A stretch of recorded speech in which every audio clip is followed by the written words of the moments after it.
The ship is ours!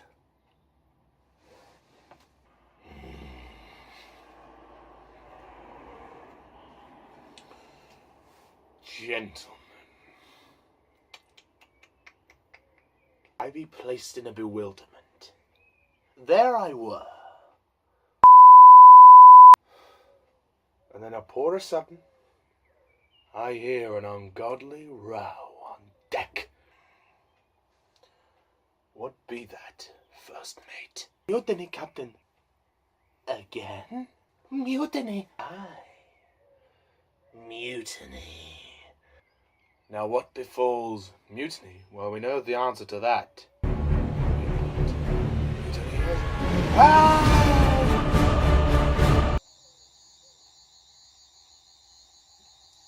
Oh, the fucking sonic screwdriver!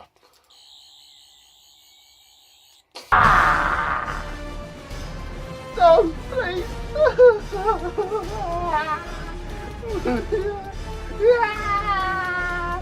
Captain, I was to report mutiny. I can name figures and point names. No need, Mr. Sparrow. They are sheep. You, they're shepherds. Oh, no, Captain, please. Mutiny us. Orgy!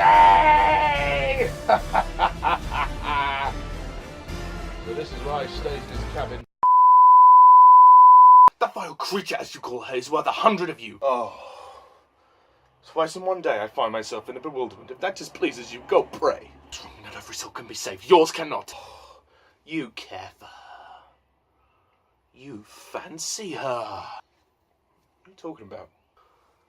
Do not deny what is clear to my eyes. Yes, you fancy her. You want to fuck her. You want to do things to her. Go on. Do it! Do it! I'm just a simple clergyman. Simple? Then you'll understand how it all works. You know where mermaids live, right? Where no one can see them. Under the sea. Oh, Serena, please. If you could manage to... I would be grateful. Under the sea is better than anything Different, are you not? The sea is always greener in somebody else's lake. No, Dream about no, going up there. no, no! Jack, have you ever, in fact, seen with your own eyes the first 3 Pirates of the Caribbean movies? I'm sorry, could you repeat the question, please?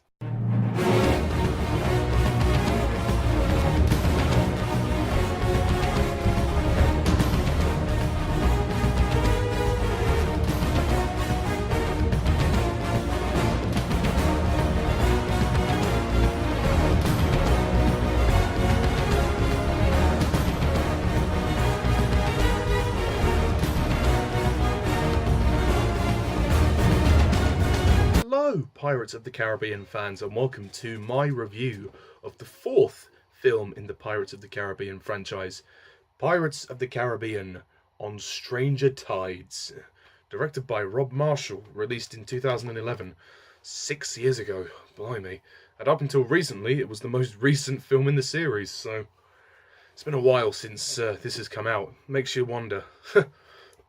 So, Pirates of the Caribbean on Stranger Tides.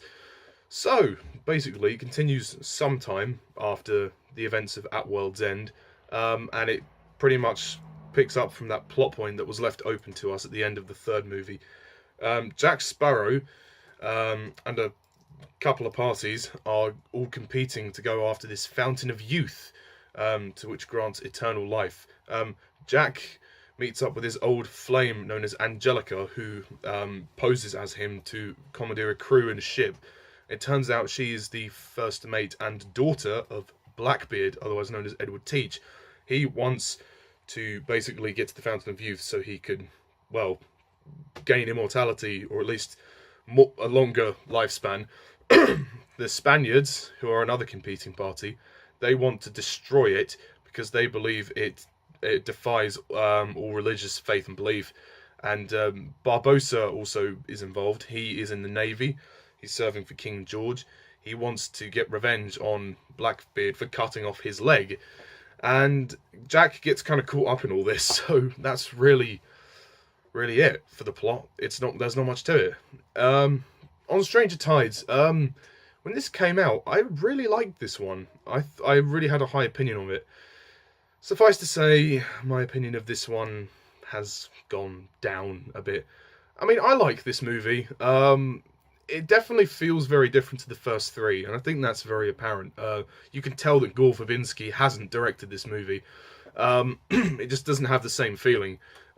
Also, the absence of Orlando Bloom and Keira Knightley is probably another reason why. This feels like a bit more of a fresh take on the series, which is the good thing. I mean, I think it's a decent entry to the series. I don't think it's anything more than that. It's a pretty good, fun movie.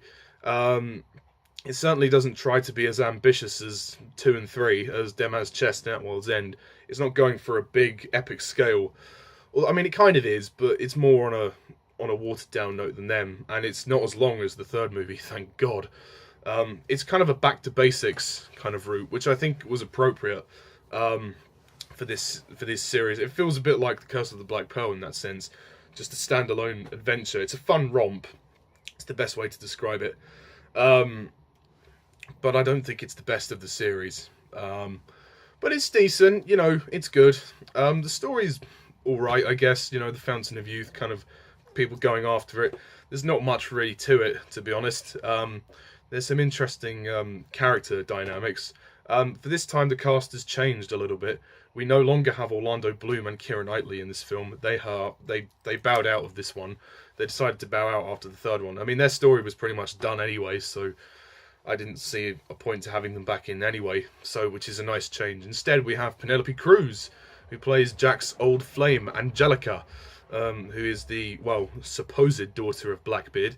You know, when I watched this movie the first time, I never actually believed that she was his daughter. I thought she was lying, thought she was putting it on, and I thought we would actually discover the truth at some point, but sadly, we're never really quite sure if she is or isn't his daughter. I don't think she is. I think it's all a big act, but, well, as Jack says, she's fallen for her own con, so who knows. I mean, you have some of the same cast, but yeah, it's pretty much different. It's very different to the first three. Geoffrey Rush returns as Barbossa. It's nice to have him back. He's going on his own little side quest, you know, in his revenge for Blackbeard, and we discover that the crew of the first three movies were attacked by Blackbeard, and he stole the Black Pearl and he put it inside a bottle, and, you know, Barbossa's out for revenge.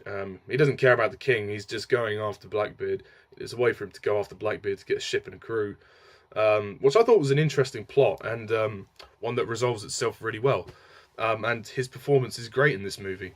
Johnny Depp as Captain Jack Sparrow in this one. He's good. I don't think this is his best performance ever. I do think that it's starting to get quite long in the tooth now. You know, it's this kind of the same old thing, really. But he tries his best. I mean, the script isn't the best of the series by any means.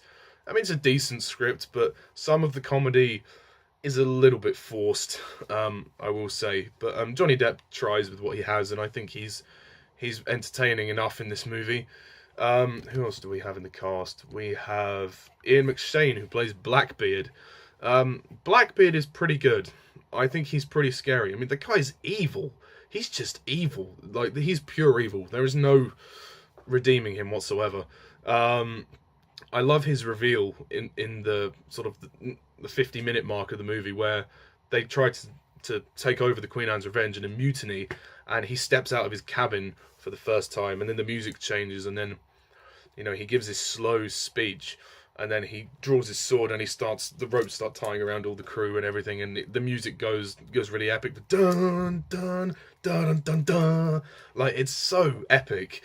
And, you know, also when he's sort of taunting Serena, and he's also trying to play, you know, he's trying to manipulate everybody.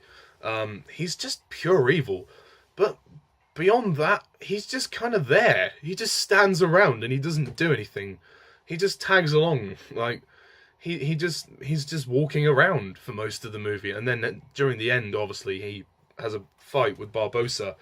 But for most of the film, he's walking around, not doing anything. So they could have put his talent to better use. I mean, the performance is fantastic. by Ian McShane, and he's definitely great. I don't think he's the best villain of the series by any means. He's probably the weakest for me, but I still think he's good for what he has to do.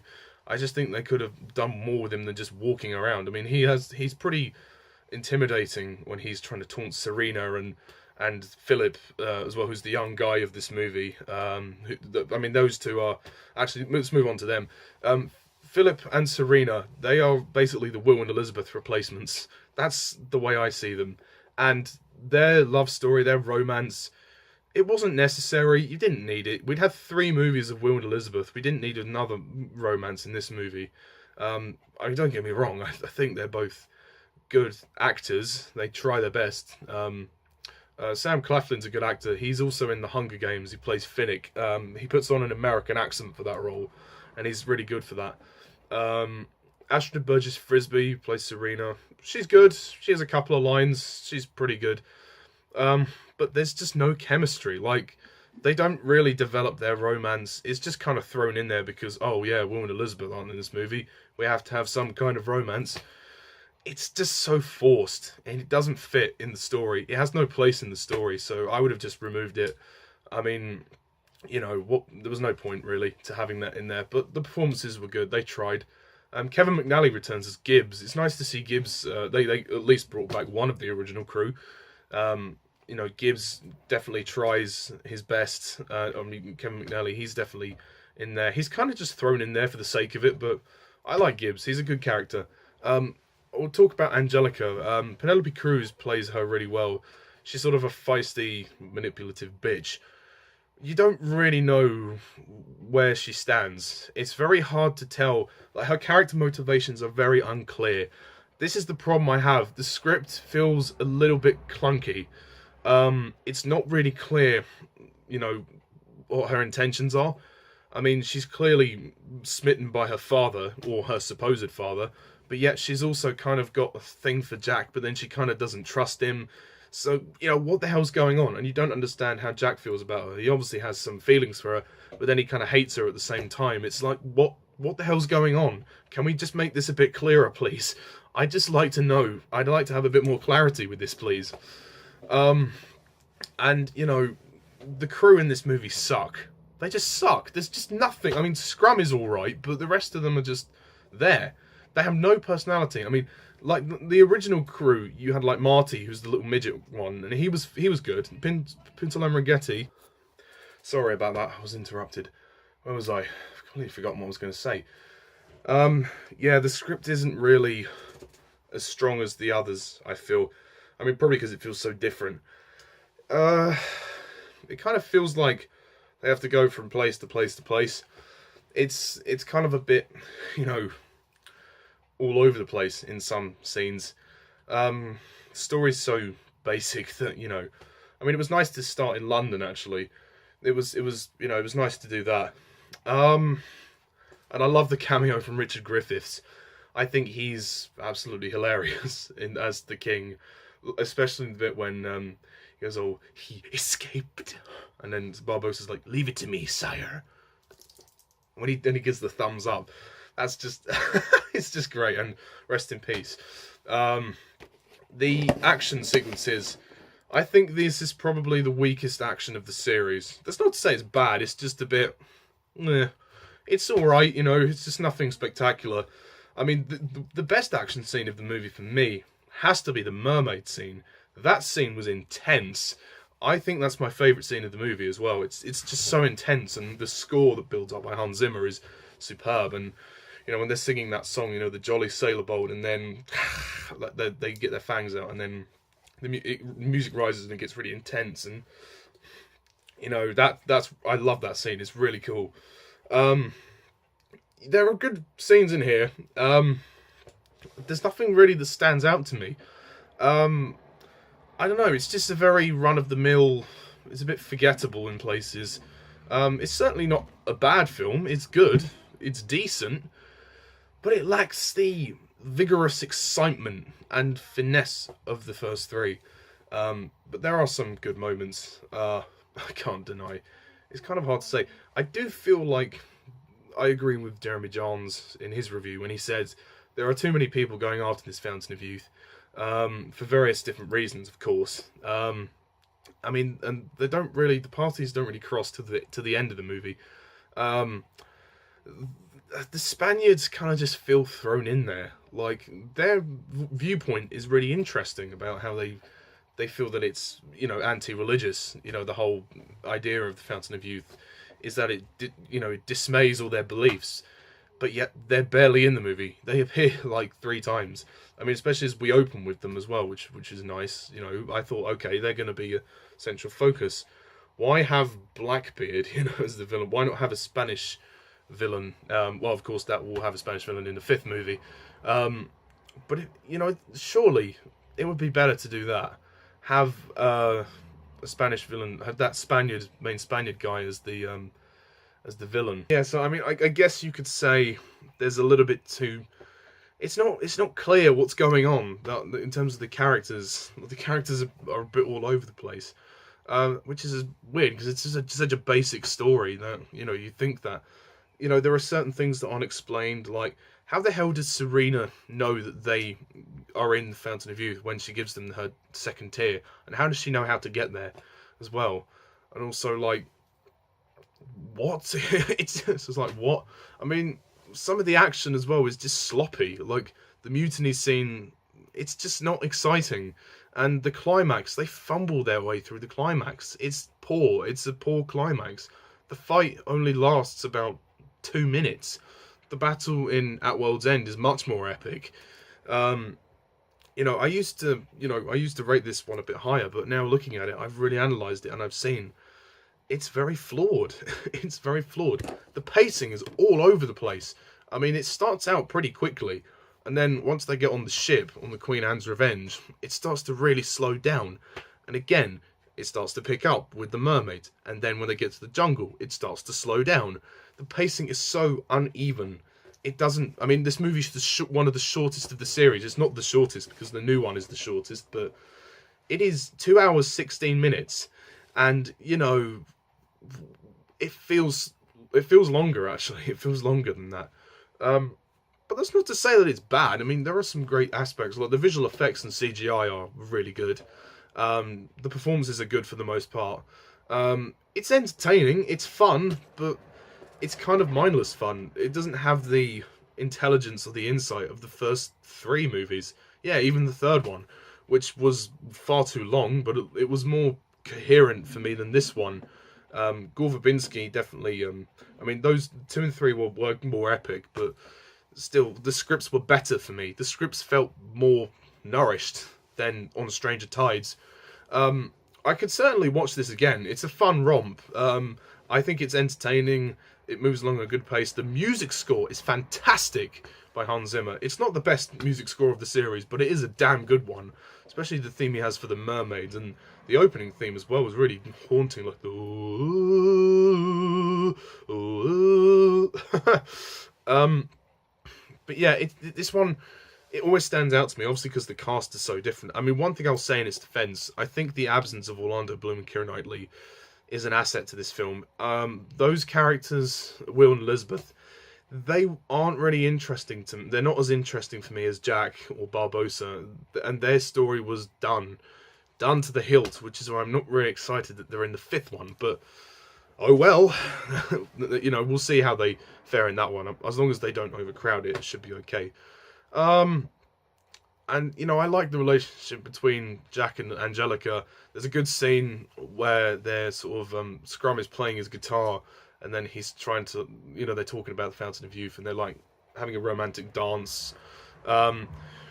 It's just like 1 minute they're in love, then the next minute they hate each other. It doesn't make sense. And the brief appearances from Jack the Monkey are quite funny. It just feels a little bit bitty. It's like bits and bits stuck together. I don't know. There's just something about this one that doesn't hold together. It's a bit clunky in places, but as a fun romp, it's fine. It's just as a coherent film, the script lets it down. The comedy kind of lets it down. The action almost lets it down at some points as well. But it's decent. It'll do. You could pass it off as there are elements of filler as well. Like during the I mean, one of my subscribers, Jack McCulloch, who doesn't really rate the second movie very well. He doesn't particularly like it that much. He thinks it's decent or passable, but he claims it to be filler. Whilst I respect his opinion, I obviously disagree. But I would actually say there's more filler in At World's End, but actually there's a fair amount of filler in this movie, in On Stranger Tides. So yeah, there's the first hour of this movie, not much really happens. They're just on the ship. I mean, after the London chase, which is actually quite entertaining, they're just standing on the boat for hours, and they don't really go anywhere until the first hour when they get to the mermaids. You know, after that, there's more starts to happen, but you know, again, maybe it was needlessly padded out just so it could be 2 hours, but oh well. You know, it's probably my least favourite, but it's still, it's good enough. It'll do. It's fine. There are some great moments, but not enough of them for me to go, you know, I don't think Rob Marshall's direction is particularly good. It's okay. He kind of hangs it together more or less, but not as refined as Gore Verbinski did for the first 3 movies. Even the third one, even though Gore Verbinski let the third one drop a little bit, it's still much more entertaining than this one for me, having rewatched them. It's so interesting to see that, you know, how my opinions have been reevaluated. I would recommend this movie. If you're a die-hard fan of the franchise, you need to watch it, because it is a good film, and it's part of the series. And there's also a nice cameo from Judi Dench, which made me laugh. When Jack swings into her carriage, and he kind of goes to snog her ear, and then he takes the earring, and then she goes, "Is that it?" Ooh! Like, that made me laugh. That was funny. The story's a bit basic. It could do with a bit more exposition. You know, it just feels a bit confusing at times. And you know, like the character motivations, sorry, are confusing. There's a great scene with Barbossa and Jack when they're talking about the palm trees, and then when Jack escapes, that's really cool. He gets out his peg leg, which is full of rum. That's funny. And there's a nice return of Keith Richards as well. He has another cameo as Captain Teague at the very beginning of the movie. He goes, "Hello, Jackie." "Hello, Dad." Yeah. So On Stranger Tides. It's a decent movie. I'd give it a chance. I don't think it's anywhere near the best of the series, but you know, it's decent. You know. But yeah, you know, it's just a shame it's been 6 years since this movie. That, you know, we haven't had a Pirates film in 6 years. But hopefully the new one will have been worth the wait. So, I'm going to rate Pirates of the Caribbean On Stranger Tides a 7 out of 10.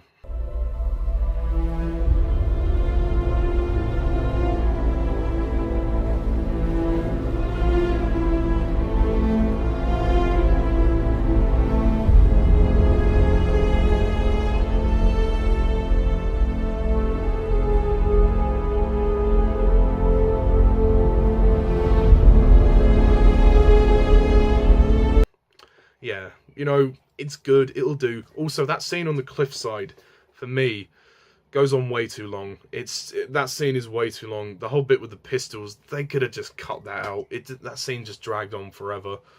That scene just lost me there, really did. I mean, it was quite cool, you know, when they were like jumping over and stuff, when they were about to jump over and stuff, but it's a scene that drags on for me.